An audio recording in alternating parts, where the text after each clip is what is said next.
Day on a Friday at 3 o'clock. Welcome to CNE, Christian Networking Entrepreneurs.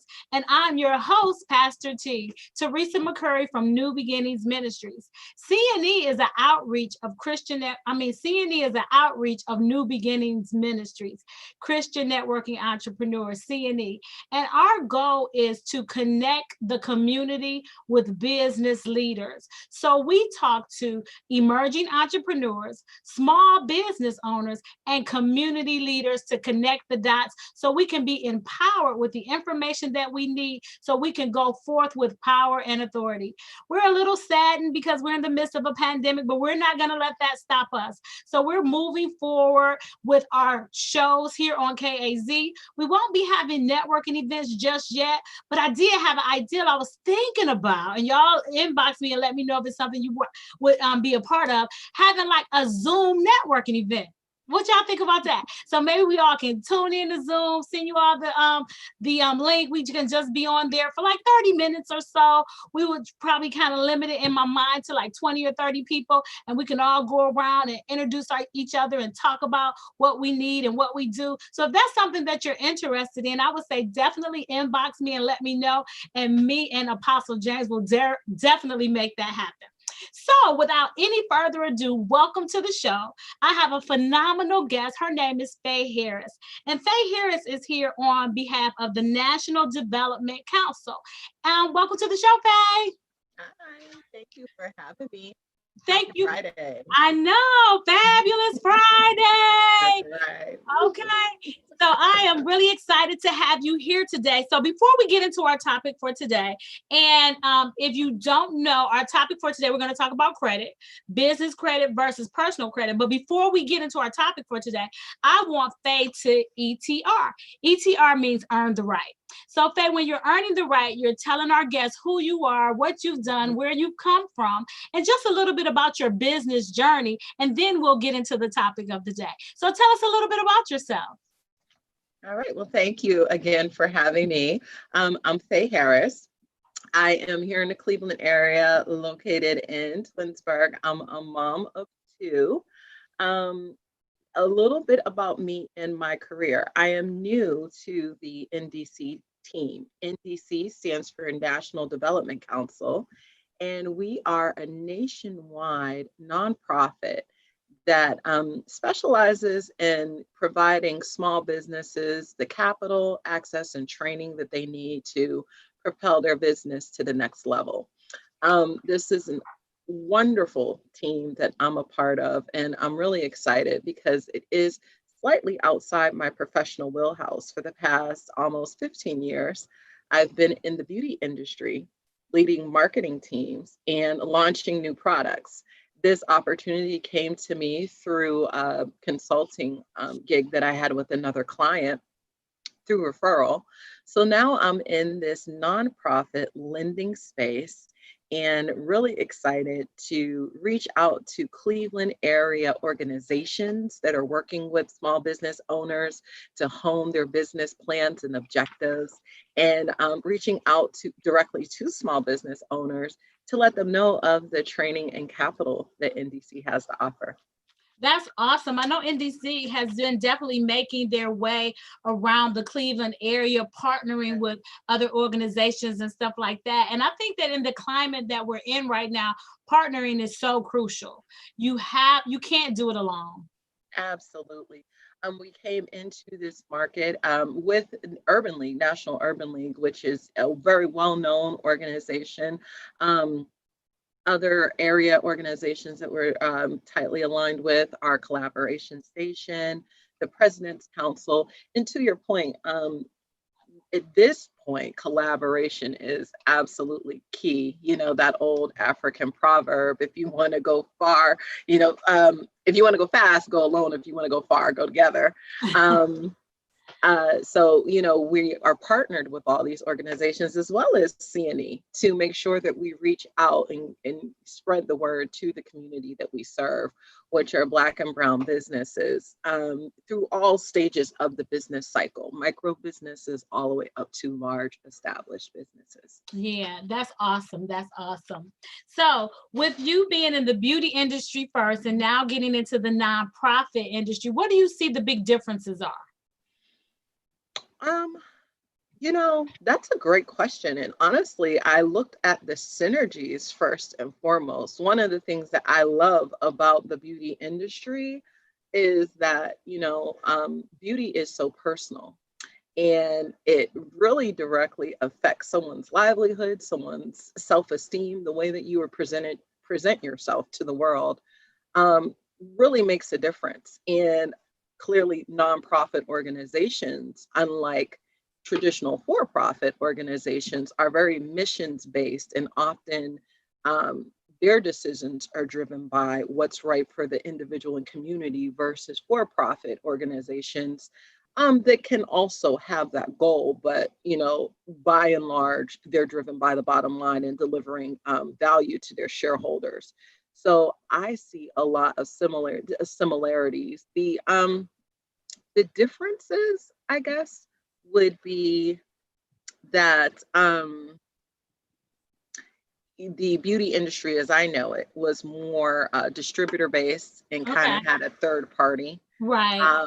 This is more traditional, I guess, direct to consumer. Mhm. We're directly dealing with businesses. There still is, to some degree, that third party aspect, because as we go through partnerships, as I mentioned, Urban League or the President's Council, I guess that would be considered kind of a distributor third party. We're going through them to get to the end user. Right. Right. But this is very, very direct to consumer mindset and based, where we want to work directly with the people that we're lending to help them propel their business forward.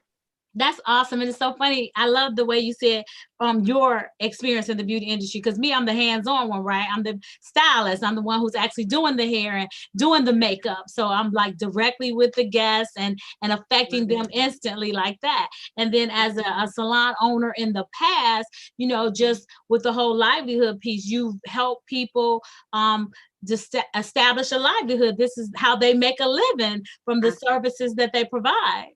Absolutely.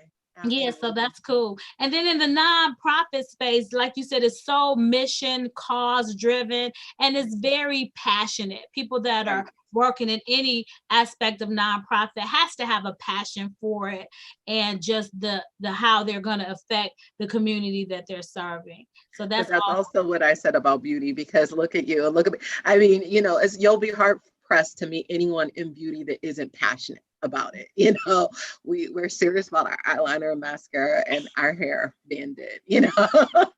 And not just that, but again, I feel like beauty is a wonderful business because, and in fact, and even getting into it, I was classically trained. I went to college, I went to grad school, and I went to Bentley, now university, in an information age marketing program where everyone was very technology focused, very kind of widget product focused.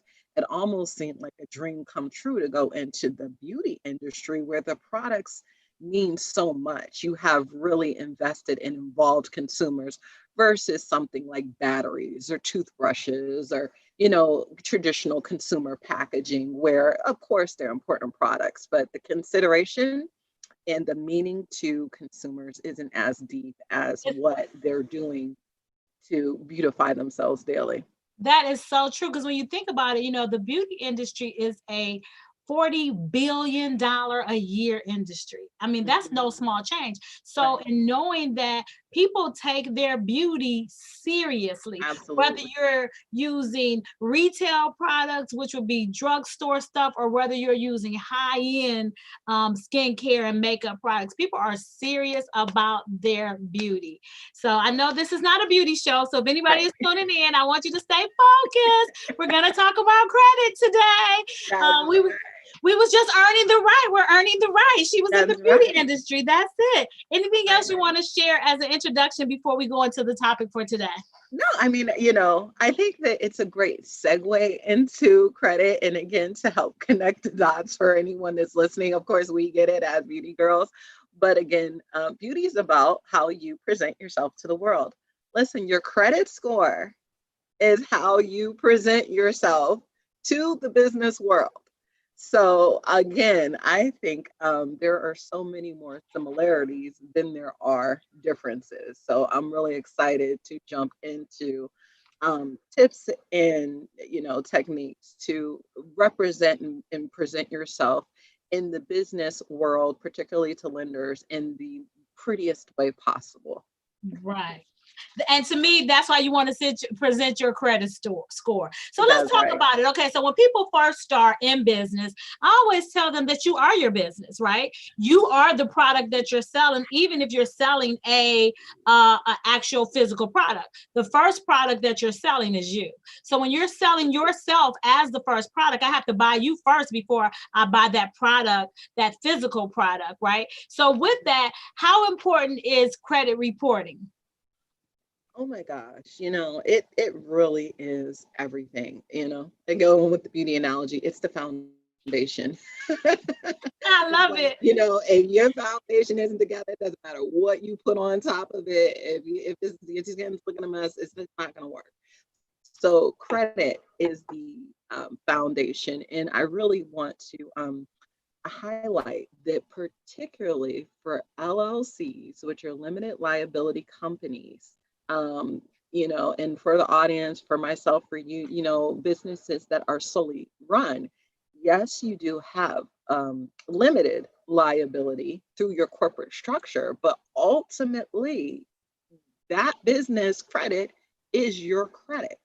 And, coming into this nonprofit kind of financial lending space, which again, finance and all the regulation that's behind it wasn't necessarily my wheelhouse.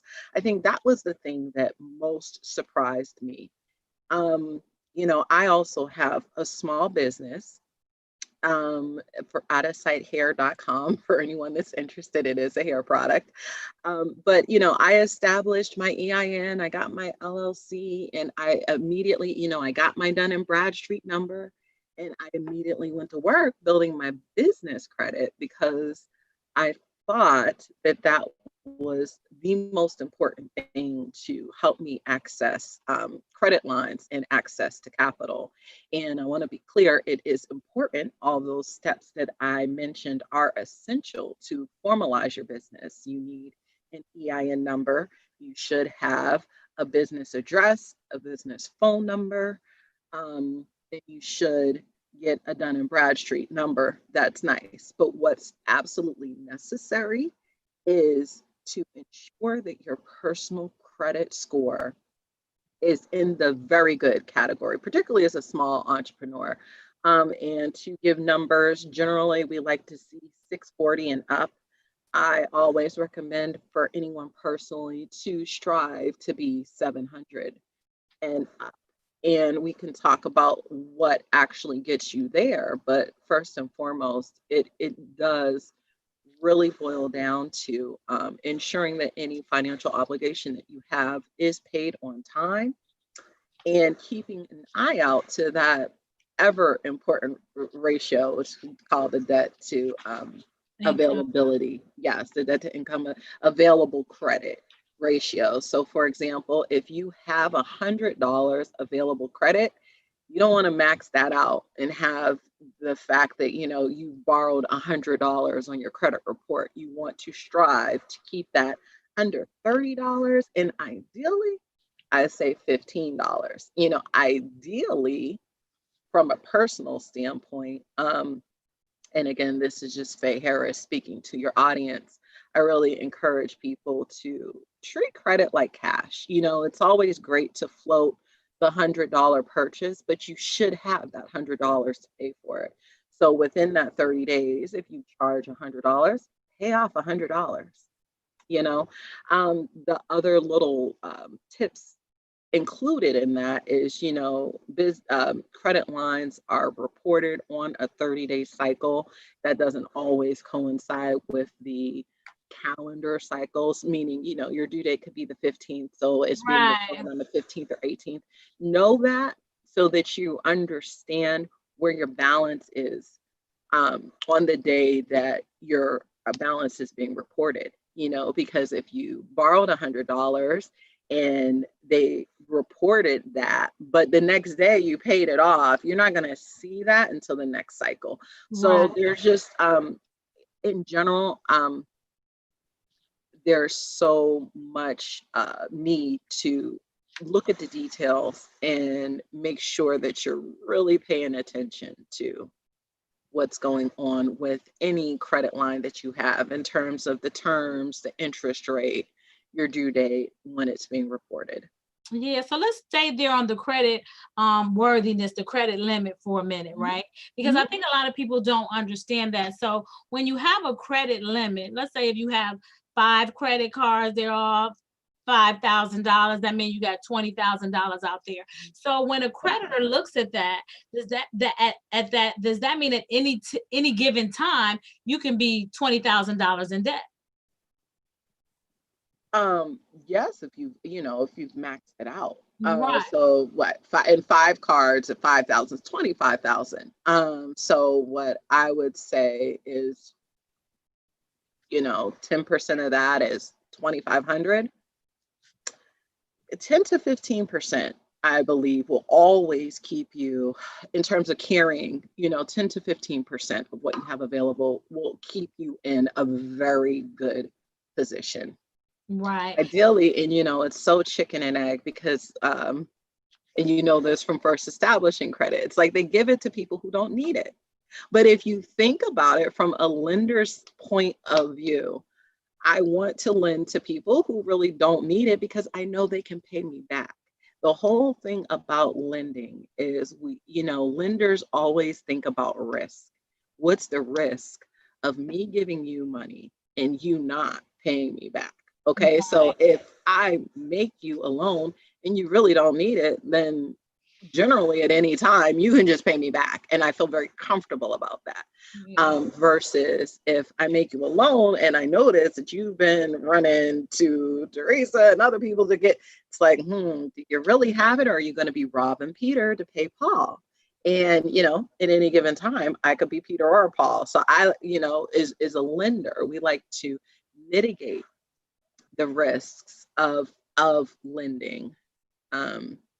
So, I'm not sure, your question was if you have $25,000 available and you maxed it out, that's really not the place to be. That's my thought, because my thought was like, okay, so a lot of times people say, well, I have all these various credit cards. That's me, I don't do that. But if you do, and I say, if a lender is looking at your credit, so first of all, as a small business owner, like you said, ideally a LLC, they're looking at 2 factors. They're looking at your personal income and they're looking at your business revenue. So they're looking at 2 things. Your personal income should be in a good place already, and then the business revenue is just on top of it. So if you have all these various cards and I'm looking at everything and one kit and caboodle, even though you only have $2,500 in credit used, but at any given time you can be $2,500, $25,000 in debt because of those $5,000 limits. And that's what you don't want to do. No, you don't. And, I do want to make a distinction because as we're talking, I'm talking about revolving credit. So we've been backing up, right? There's fixed and revolving credit. So what we've been talking about, particularly with a credit line, it's open. You have $5,000 at any given time. You can borrow all the way up to $5,000. If you've only borrowed $4,000, that means you have $1,000 you could come get anytime. That's called revolving credit because it's open. Which is basically what we've been talking about. A lot of business loan lines, particularly like if you go for equipment or anything like that, they're going to be fixed, right? So I borrowed $10,000, you give me $10,000, that's it. If I pay you back $2,000, that doesn't mean I can come get $2,000 more. You pay me, you lend me $10,000 at one time that's called fixed, and then in that fixed scenario, you generally have a term, you have a time frame over which you're supposed to pay that back. And the interest rate, which is basically the incentive that the lender has to give you that loan. I mean, even though we all are mission based and nonprofit, it's hard to make a living off of free.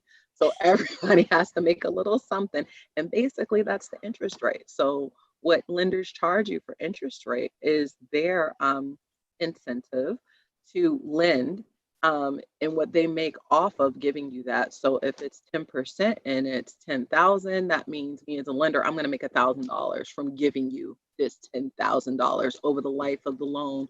You would have actually ended up paying 11,000 versus 10, which is another reason going back to in a revolving credit scenario particularly with credit cards where interest rates tend to be very high. You don't want to max out or get even close to that, because even though in your mind you're saying, oh, I'm borrowing $5,000, you're going to end up paying back $7,500 because the interest is on top of that. So it's always more expensive than what you think you're getting. Okay. Yeah. And you never really see that. And that was actually one of the great things that I believe the Obama administration got into, where they changed their credit statement guidelines, where people can actually see, this is what you're going to end up paying if you actually pay, how credit cards always try to get you a minimum, it'll show you, because a lot of people don't tend to think about it that way. But that's more reason why I would strongly recommend for any entrepreneur coming out to just always think in terms of cash, even when you are establishing trade lines. And going back to the steps that we talked about when you're first formalizing your business, in terms of getting the DMV number and getting a bank account, and getting a physical address and a phone number, it is a great idea to get a business trade line. And what that means is something that you are using for your business that's actually reporting. So for example, I was talking to a gentleman, and he talked about how he got a Shell gas card for his company. And, it's not like he was in the rental car business, but the Shell gas card reports to business credit agencies so they can see how he handles that obligation. And that's very important to show that your business is credit worthy. But one of the reasons why I am talking today to the audience about personal credit versus business credit is when I spoke to my loan officer and told him I was coming on the show and did he have any tips. It was very surprising where he said to me, here's the thing about business credit, Faye. It's nice, but not really necessary. I don't really look at it. This is what the guy who's approving applications said to me. And I was like, what? But he said, here's the thing. People know that the lenders have more confidence in personal credit because the way that personal credit is reported is very tight. It's always reported, you've got utilities, your personal, your mortgages, your education loans. There's so many ways that you can build your personal credit profile. Not every vendor reports to a business agency, so when you're building your business credit, you really want to make sure that any line that you're opening for your business is actually reported. Because for example, if you own a catering company and, you buy your bread from Faye and you've been buying from me every year, but I'm not reporting to a business credit agency. So no one really knows that. So this is going back to the gentleman who had the Shell gas card for his business. That was a card that is reported, and you can find out what vendors do report to agencies. But actually, he said, one of the challenges with business credit is, in general, there's just a lack of trade lines that are reported. Okay. Um, and you don't find that as much with personal credit. In general, personal credit, everything's reported, you And know. that's And good to go. That's good to know. So in going back, with the fixed, because you said so much I so did, I fast, did. right? So going back with the fixed line of credit, right, Mhm, opposed to the revolving line of credit, what mhm. I find is with the fixed line, that's pretty much just like a straight out loan, right? I Right. want to purchase some equipment. I need $10,000 to purchase the equipment. I got a loan for $10,000. I'm gonna pay that. Everything is fixed. It's Yeah. no guesswork. You know what it is. It's all spelled out. And then with the revolving line of credit, those are quote unquote mostly credit cards or even department store cards and stuff like that. Because that's the big thing now, right? Money, money, money, money. Getting your money. Every store that you go to has Yeah. their own credit card. Oh, Every store that you go to wants you to open up a card and they're gonna give you 25% off and they're gonna give you some gifts and all that. So that's the revolving line. And what I find with the revolving line is, let's say the limit is $1,000. When you get close to that $1,000, you look at your statement. Now the limit is $1,500.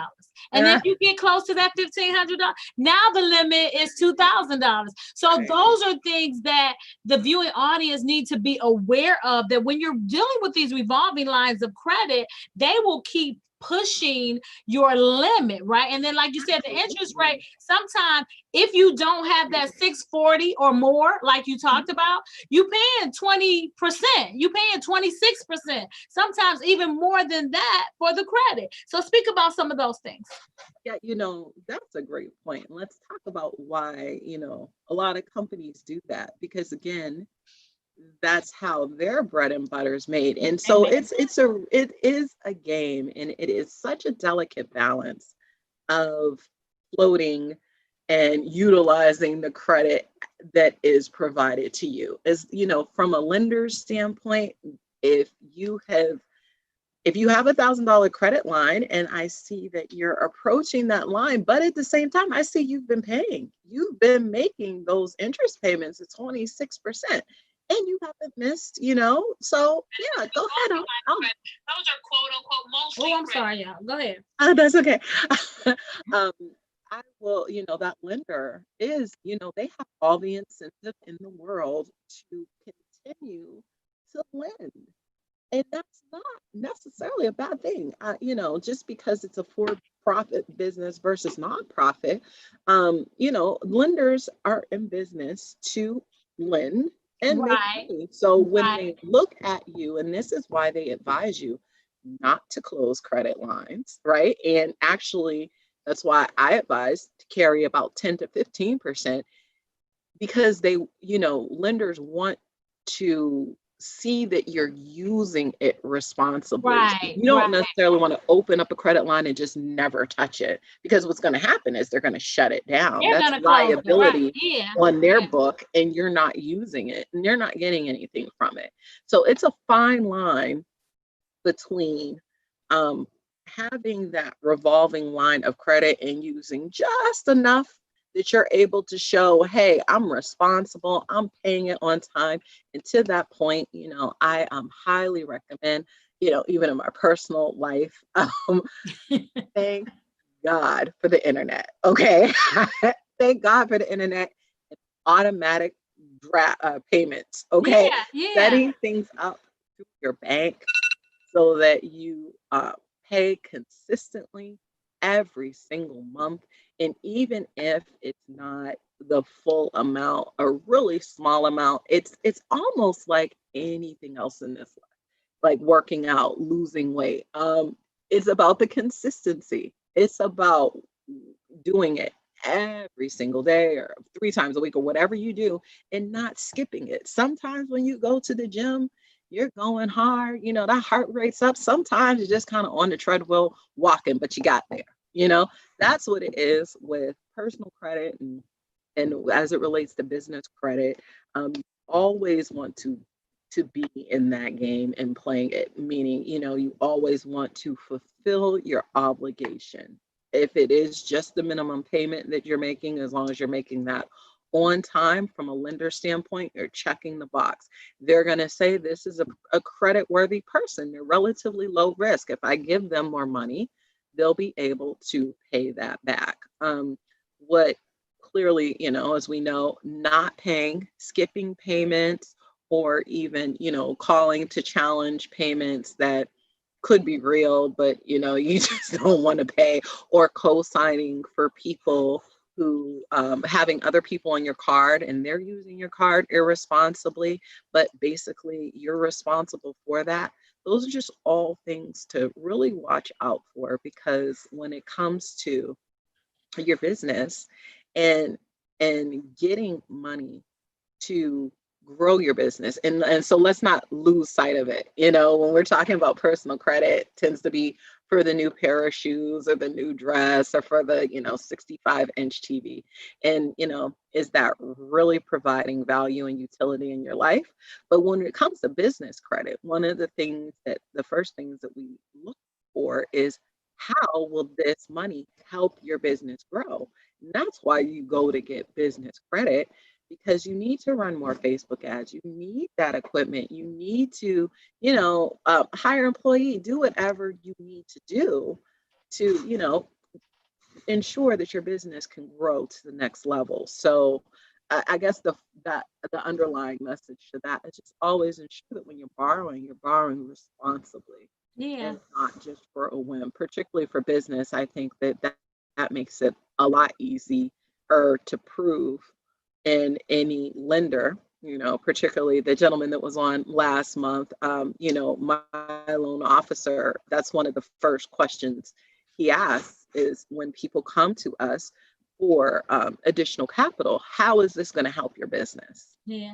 And I think it's all about having an action plan as it relates to your finances. A lot of people look at the profit loss statements and things like that and don't think about the credit until they need some credit. But being responsible with credit in your business is knowing when to and not to. And one of the things you said, and I was concerned about, with the young man with the line of credit for the gas station, because they report, how do you know who reports and who doesn't? That's a great question, and you can ask. Okay. And also too, if you even go into Google and they're called business trade lines, Okay. look up business trade lines. There's a lot of business, even Dun and Bradstreet offers a service. NAV is one that I'm thinking of that does business credit. But if you just kind of Google business credit counseling, a number of them will suggest different places to start. And generally, starter building accounts are gas stations, even Staples or Quill, or business supply. There's a lot of business supply vendors that will basically give new startup businesses very, very small credit line just to start building, as we talked about. So I would recommend that people really start there. And again, ideally, you don't need it, right? It's like, Right. they have all the printer paper in the world. Why am I going to open up this? Well, that's when you want to get it, because you already have it. You don't need it, which means you're not going to be using it a lot. But make sure you do go and put a small amount on it and pay that small amount off over time. Definitely, meet your minimums. But the goal with that approach is starting a small balance and establishing your reputation, your face, your representation to the business world, that you fulfill your obligations.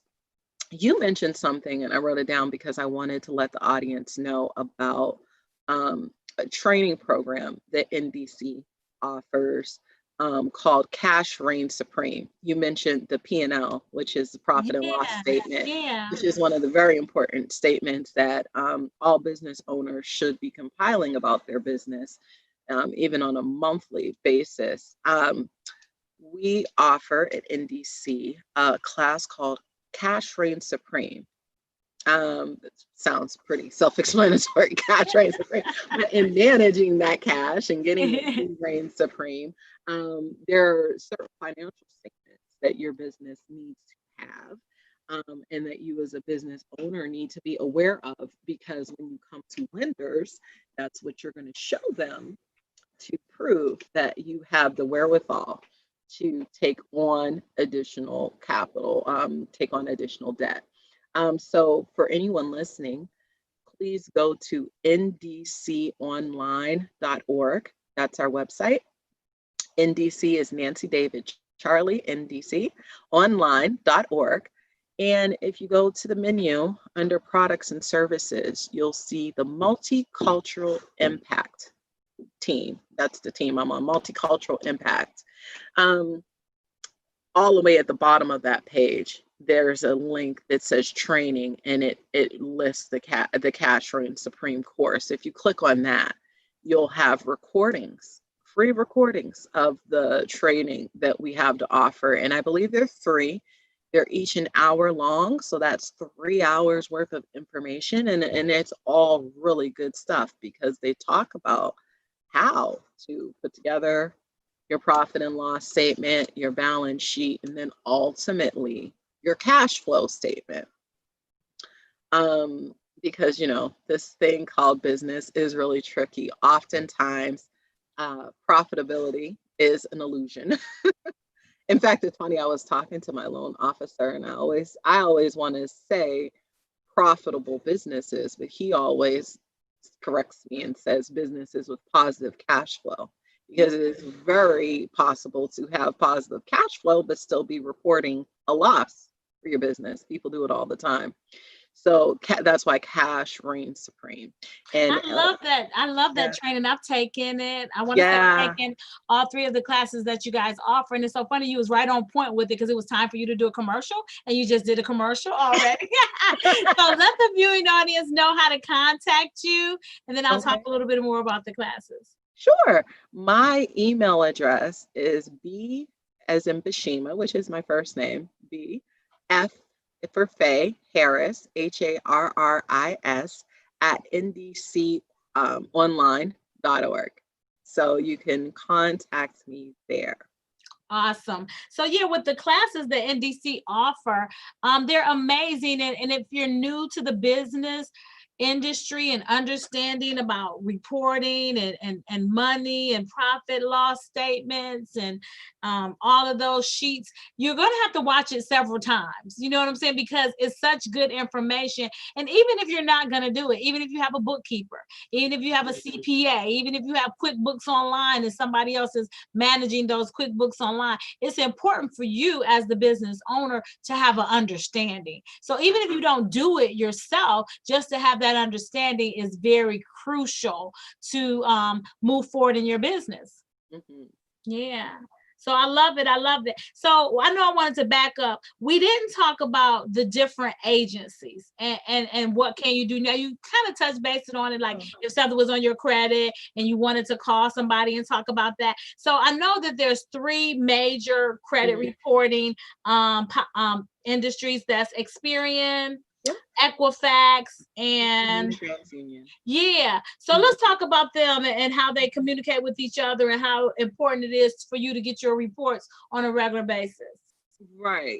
And you mentioned it. There are 3 separate credit agencies, so they actually all have different credit scoring algorithms. So generally, when you go for a personal credit line, that business is pulling from one, or there's actually a number of different credit scores. Like, some businesses will pay for a service that kind of takes all 3 and does a magic mix and kind of spits out one. So, that's a really, really, really more technical thing, and I don't necessarily want to speak on how that's determined because, again, I'm not as familiar with it. It's not necessarily my wheelhouse, but I will say with those 3 agencies, for each, it's law that you can request your credit report once a year. And, personally, I always do it around my birthday because it's my birthday and it's me. So I would encourage my family, it's my birthday. So everyone once a year is entitled to a free credit report. from those three reporting agencies, as you listed, Experian, TransUnion, and Equifax. There are a number of consumer services, like, Credit Karma pops into my mind because they do a lot of commercials, or services like that, where I believe if you sign up, they'll pull it from all three for you. Another little hack going with the credit card approach is a number of credit card companies now offer you insight into your personal credit. They'll have a credit monitoring service, or they'll be able to provide you a score. But absolutely, once a year, it is something you want to pull yourself. And then that doesn't impact your credit score at all. Generally, whenever you are applying for credit or make an inquiry, that's what shows up. That can actually count against your score. People don't like to see that. And again, boiling down to really simplistic terms, if I need, $10 and I'm going to 5 different friends to ask for it, it's kind of like, because really what can happen is I can end up with $50, so they don't like to see that there's like excessive inquiries on your credit report. That, you want to really be careful about how many times businesses are pulling your credit, because that can impact your score. But you want to look at that and just run through it and make sure that everything's correct. If it's not, it's your right to write the company and to challenge that. And then there's tons of personal credit repair services out there. And, I'm not necessarily going to speak on that. We don't have a relationship or endorse any particular credit repair agency. And, they all vary in terms of quality. But just do your research if that service is something that can benefit you. By and large, it is a great investment. Again, having great personal credit is just key. In fact, what's the quote? I wrote it down when I was talking to the loan officer on my team. He said, yeah, having an 800 credit score, but not great income, it actually better than having great income and low 5 to low 600 credit score. Because oftentimes, if your credit score is high enough, people don't, they're not really asking how. They just know that you are fulfilling your obligations. The more kind of on the line you are, the more documentation, reasoning, all of that you'll need to supply. And I'm not saying that people skirt regulations, because certainly it's required by federal law, to have documentation. But just in general, having a awesome credit score, which I believe is, in the 700s, really makes your conversation so much easier. It really does, a lot easier. And then generally, if you have that credit score, you're the type of person that has been on top of your finances. You're going to have the documentation, and you're going to have what it takes to actually get that. Yeah. And that's very important, to know what your credit score is. Like you said, find out, get it on your birthday. Why not? Or whatever day is good for you. It's like, if you think about it, maybe every January or every spring or every summer, whatever. But do your due diligence and know what your credit score is and what's on your credit report.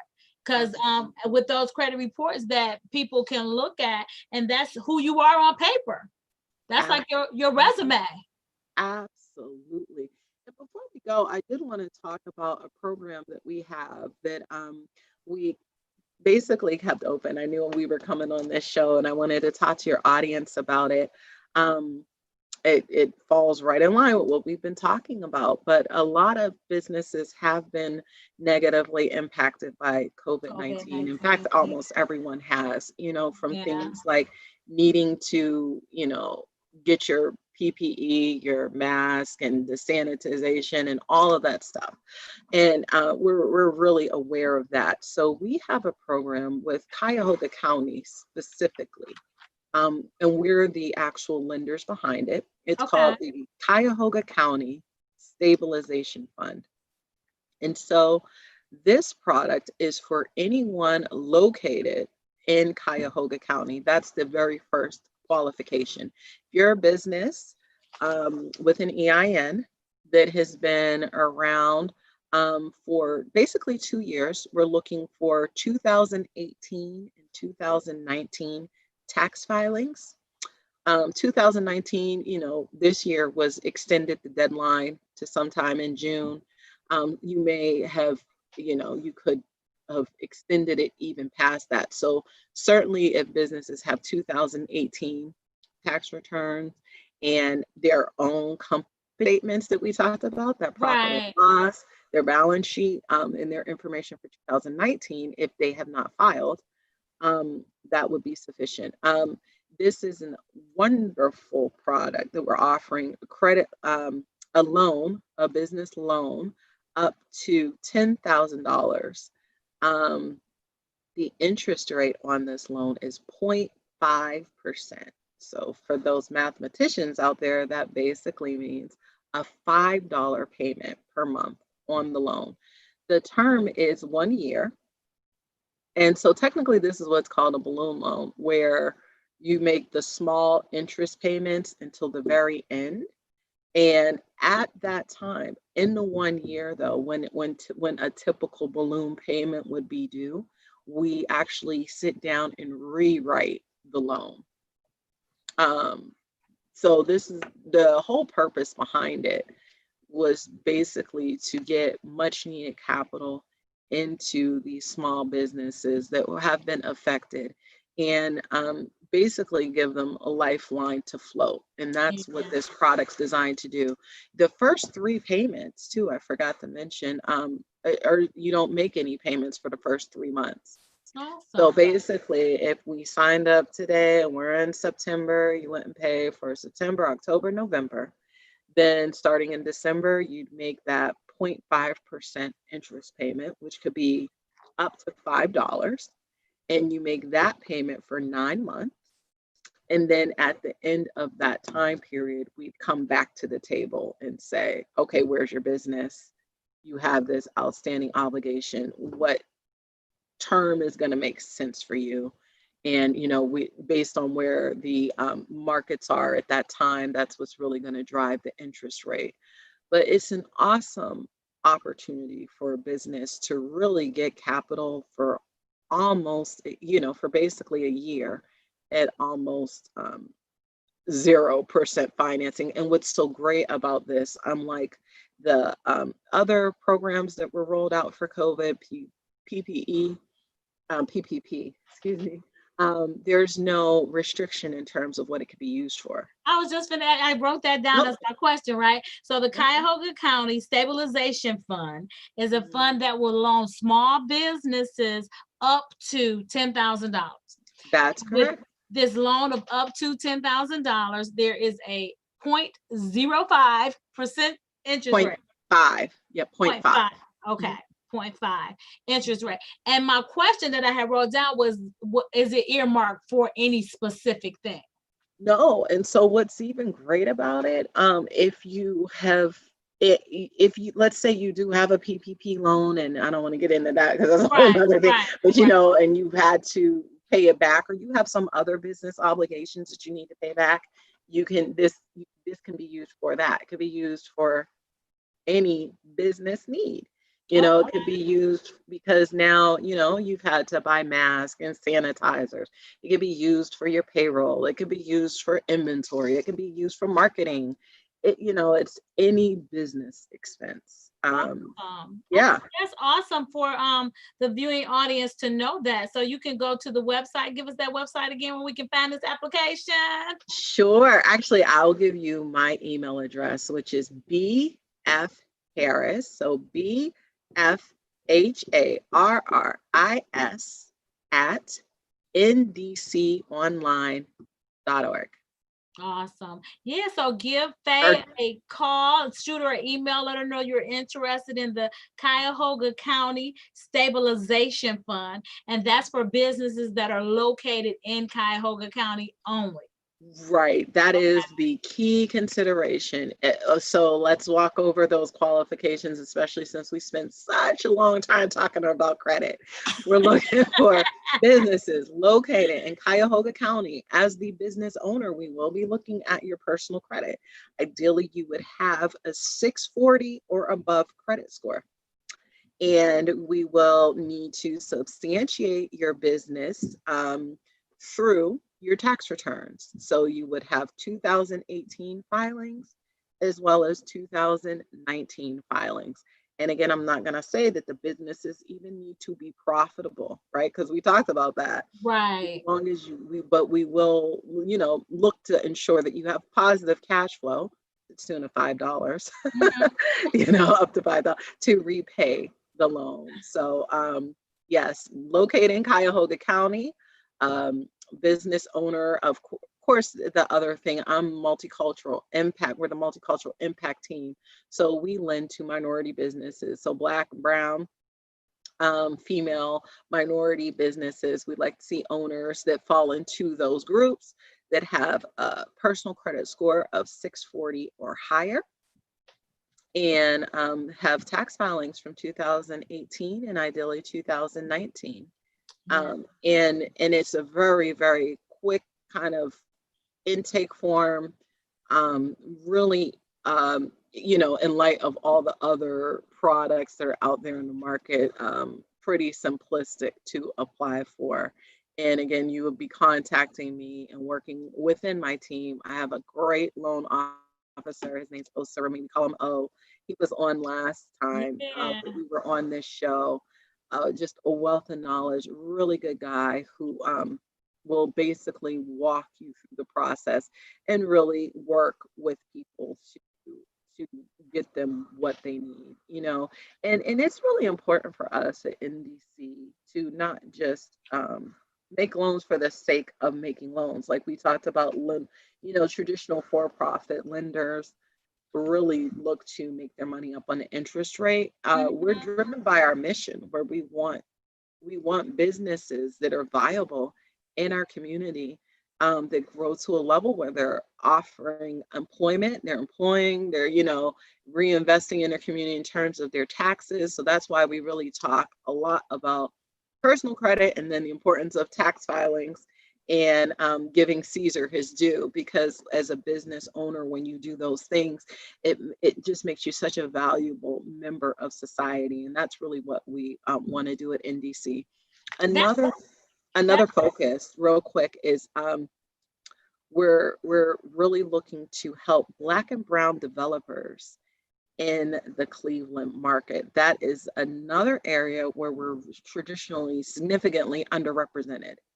So we've recently introduced a developer academy for oh anyone, yeah, for anyone who's interested in getting into neighborhood development. And that's a pretty significant undertaking. That's when you're taking real estate and you're building on that, either residential affordable housing, or you're building a commercial property. Again, that makes a significant impact in the community, and we would love to be part of projects like that. So if there's anyone out there listening who is in that development space, please reach out to me and let me know of your plans. Our development academy will take you all the way through concept to actually, shovel in the ground.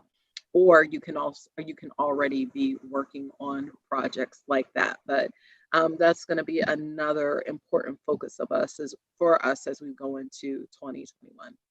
I think that's great because okay, the first thing that you talk about is with helping the small businesses with the Cuyahoga County stabilization loan is just the whole economic development piece, right? Because in the minority community, that is what's direly needed, economic development. That's what C&E is all about, right? We want to help people grow with the economic development that's going to help the community as a whole. Because if you're equipped as the business owner, as the emerging entrepreneur, as the community leader with all the information that you need, then you can share that information with somebody else that's going to affect the community as it relates to economic development. But then the whole developer piece is amazing, because I see a need for that. That's exciting. It really is. And there's a tremendous need because, typically that's a space where, there's such large barriers to entry. You don't see minorities in that space. It's a lot of legacy. It's a lot of, the people who've always done it, doing it. And we want to really be part of changing that, so that we're able to build up our communities. People that live there and look like us are able to. I mean, that made my baby leap. We've been talking about something like that at our church, because it's some land across the street from the church, and we've been communicating with the land bank. So I'm gonna be calling you for me. I was just about to say, we'll not just talk about makeup again. Because we have been, to your point. And we're also in St. Louis, Atlanta, Florida, and other markets like that. Churches are our primary group that we've been working with. A lot of churches are doing that work, and that's awesome. So let's talk. It's a need for it, because the whole neighborhood development piece, that is amazing. And then with the need for the affordable housing, the senior housing, the special needs housing. So it's like it's all these various populations that it's a need for it. And we can't just do it by ourselves. One, we don't know how. So let's just be real. We are our grandma, granddaddy didn't tell us how to do that. This academy, I just got so excited. Get excited. And on our next one, I'll be happy to talk about that. We do this kind of quarterly. This quarter, I really want to encourage any business in Cuyahoga County to take advantage of the Cuyahoga County COVID stabilization fund that I talked about.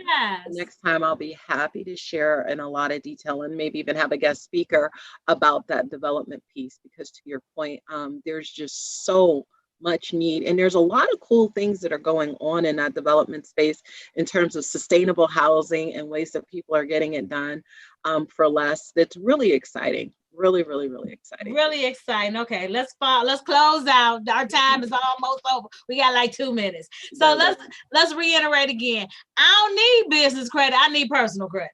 That's right. Business credit is nice. I won't say you don't need it. It's nice. But what's absolutely necessary is your personal credit. Don't think that you can just hide behind your LLC if you don't have great personal credit. That will affect your business. Have great personal credit, and your business can have great business credit. That's good. So that's the main takeaway we want you all to take away today. Give us your contact information, Faye, again, before we close. Sure. I can be reached at BF Harris, BFHARRIS at ndconline.org. And again, ndconline.org is our website. Feel free to go visit, look under products and services, and look for the Multicultural Impact Team for that training that I discussed, and for our newsletter. All right. Any closing remarks for our viewing audience before we go? Happy Friday, and I hope you're having a great, I was about to say, I hope you have a great commute home, but I don't think people are doing that anymore. But just go visit ndconline.org and make sure you sign up for our newsletter, because we will be introducing new products like the Developers Academy we talked about, and new training. Our next training segment is called How to Get a Business Loan, and it will be just as detailed and helpful as our Cash Reigns Supreme. So stay tuned for that. All right. Thank you so much for being our guest, Faye. I really learned a lot about credit and understanding about the fixed credit, the revolving credit. Like you said, it's not that I don't need business credit, but my personal credit is very important. So as a small business owner with the LLC business model structure, your personal credit is very important. So keep that together and be mindful of how I navigate navigate through that whole credit process. My credit score needs to be 640 or more, right? Right. That's right. All right. All right. Thanks again. Thank you for being my guest today. Thank you for tuning in and watching Christian Networking Entrepreneurs. I'm your host, Pastor T. And remember, if you don't network, you don't work. We'll see you